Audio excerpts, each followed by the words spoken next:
The stench he leaves behind wafts into the hallway. I reflexively wrinkle my nose and take a step back in disgust. But Deb, excited as she is, doesn't even seem to notice. "Come on," she calls again, reaching back to grab my hand. She practically drags me toward the bar, and I almost stumble on my high heels trying to keep up with her. Inside the main room, the din of music and voices is deafening. The smell of sweaty bodies is worse in here. It's just short of stifling.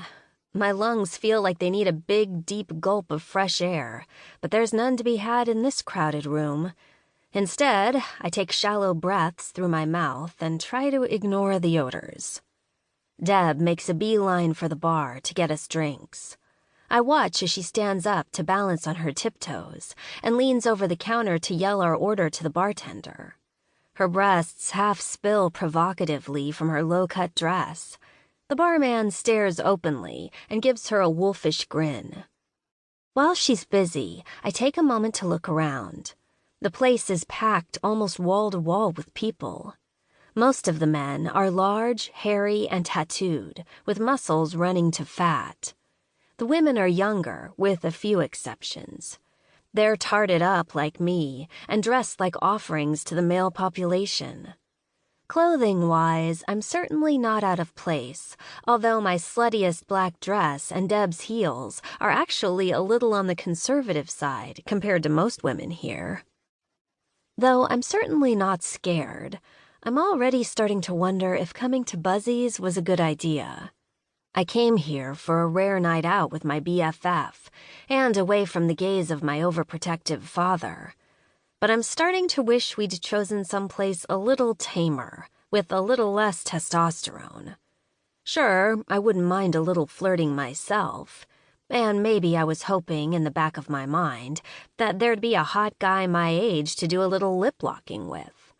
But right now, as the hungry gazes of the males in this bar start to shift toward me, I'm starting to feel like a piece of packaged meat on display, with a neon sign overhead that says, "Eat me." "Here," Deb calls into my ear, handing me a plastic cup full of beer. "You can get the next round." I accept the cup from her. We raise our glasses in a mock toast, and I take a drink. It's cold and soothing against the smoke that's burning my throat. I let out a sigh of pleasure, even though the beer itself isn't that good. "Have you noticed how many guys are staring at us?" I murmur into Deb's ear.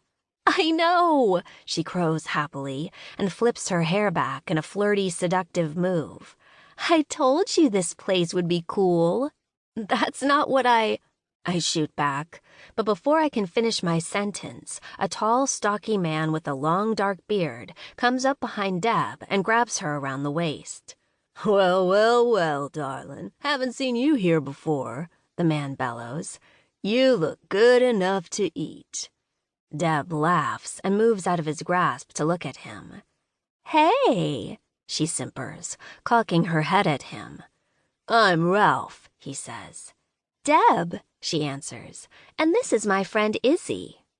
"You girls are new around here," he says, looking each of us over slowly and with obvious pleasure. "I'd 'a' noticed you around." "You a regular, then?" I reply. Distaste tinges my voice, but he doesn't seem to notice. He's not bad-looking, honestly, although he's not really my type. But he's so obviously looking to score with anything in a skirt that I'm immediately turned off. Deb, however, doesn't seem to share my feelings. "Here every weekend," he says proudly. I just managed to stop myself from snorting. "Wished I'd seen you before. I could have bought your drinks for you." "There's always the next round," Deb smirks and bats her eyes at him. Oh, brother. Ralph takes this for the invitation it probably is, and takes a step toward Deb. He pulls her close and cops a feel of her ass. "You are tasty," he leers. "How would you know?" Deb shoots back. "You haven't tasted me yet." Then, before I even know what's happening, Ralph's tongue is so far